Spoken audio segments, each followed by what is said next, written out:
अंत हैं। तुमसे ज्यादा क्या, मृत्युलोक से ज्यादा देवराज इंद्र को परम लाभ दिखाई। आप अगर देखो ना तो सुंदरी अप्सराएं गंधर्व गान कर रहे, बहुत से देवता हाथ जोड़े खड़े हैं, वो तो मतलब देवराज इंद्र है। पर उनकी तरफ झांक के अंदर से देखो, वो भी बहुत गरीब हैं, बहुत गरीब हैं। एक महात्मा की कुटिया में जाके गलत भावना कर रहे हैं। गौतम ऋषि का आश्रम में गए ना अहिल्या जी, त्रिभुवन पति वो आनंद का दरिद्र है। क्यों? भगवान का भजन नहीं है। अगर भगवान का भजन होता तो ऐसा निंदनीय कार्य उनके हृदय में कैसे आ जाता। जियो अप्सरा एक उतरे स्वर्ग से, तो जितेंद्रियों के हृदय में क्षोभ पैदा करने की सामर्थ्य रखती अप्सराएं। उन अप्सराओं का स्वामी, उन भोगों का स्वामी त्रिभुवन पति होकर के भी अब चरित्र है। इससे पता लगता है कि ब्रह्मा के द्वारा रचे हुए किसी भी पद या भोग के द्वारा हम अपने मन को शांत नहीं कर सकते। ब्रह्म स्तंभ सर्व मायामयम जगत, तिनके से लेकर ब्रह्मलोक तक ये सर्व मायामयम जगत। चाहे जितना इकट्ठा कर लो, वो नहीं मिलेगा जो तुम्हारी चाह। जैसे हमारी सबकी चाह है, एकदम सुखी रहो, चकाचक, कोई दुख ना लगे, ठीक है, मैं कभी मरूं नहीं, अविनाशी पद प्राप्त हो, कोई चिंता शोक ना हो। ये केवल भगवान पे है, दूसरी जगह नहीं। भगवान का भरोसा, भगवान का चिंतन, भगवान की महिमा, तो आप सुखी हो जाएंगे, निश्चिंत हो जाएंगे। आपका भार प्रभु स्वयं अपनी गोद में बैठा लेंगे। बहुत करुणामय। ये जगत के भोगों से नहीं पूर्ण होने वाला। संतों के पास जाया जाता है इसी भ्रम को मिटाने के लिए। पर आजकल कुछ भ्रम ऐसा बैठ गया है कि सामने आते हैं, जिसमें उनसे कहो राधा राधा जपो कृष्ण कृष्ण, वो ये बात नहीं सुनेंगे। वो कहते हैं आप कुछ कर दो। बिना भगवान का आश्चर्य, सच्ची बात समझ लो, बिना भगवान का भजन किए कोई भी वस्तु, व्यक्ति, स्थान, कोई भी पद तुम्हें सुखी नहीं कर सकता। कागभूषण जी ने कहा, हर योनि में गया हूं, मुझे याद है, हर कर्म किया हूं, हर भोग भोगे हैं, पर हे गरुड़ जी, आज जो भगवान श्री राम के चरणों का आश्रय लेकर उनके गुण गाता हूं, उनका नाम कीर्तन करता हूं, आज मुझे जो सुख मिला, कभी किसी लोक में, किसी पद में, किसी योनि में, किसी भोग में नहीं मिला।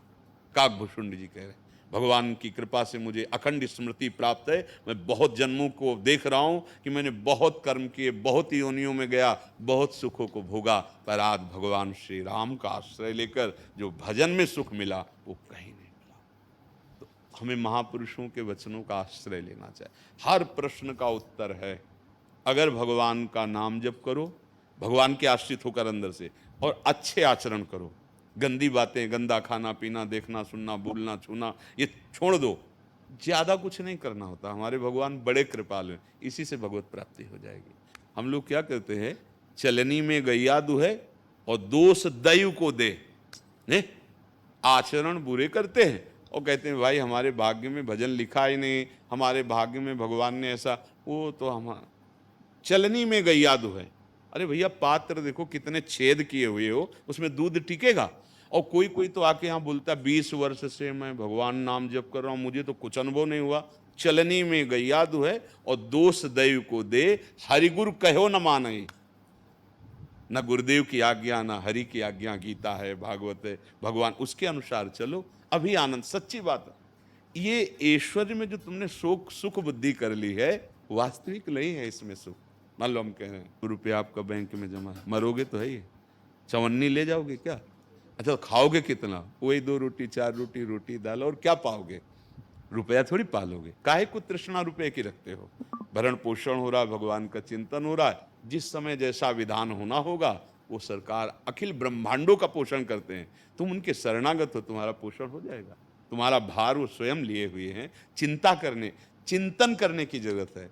पर हम लोग इतने देहाभिमानी हैं कि भगवान पर भरोसा न करके अहंकार पर भरोसा है, अपने कर्तृत्व भाव पर भरोसा है, अपने ही मैंने ये किया, मैं ये करता हूं, मैं ये कर लूंगा। अब भटकना है। हे नाथ, हार गया हूं मैं, हार गया तैरते तैरते, अब मुझे पार कर दो इस संसार से। अभी आनंद आने लगेगा। अभी बस होता क्या है कि ये बात भी अगर हम कह देते हैं सुन के, पर हमारी क्रियाएं वही रहती हैं। फिर वो छेद इतने हैं कि आनंद कैसे आपके हृदय में टिक पावे? मन कैसे, वो मन इंद्रियों के साथ विचरण करता रहता है तो सुख किससे भोगोगे? यही तो है दुख सुख का भोगता मन। ये मन सावई मन कृष्ण पदारविंदयो, भगवान के चरणों का चिंतन मन कर रहा है, नाम कर रहा है, परम सुख का है। सचिन यादव जी।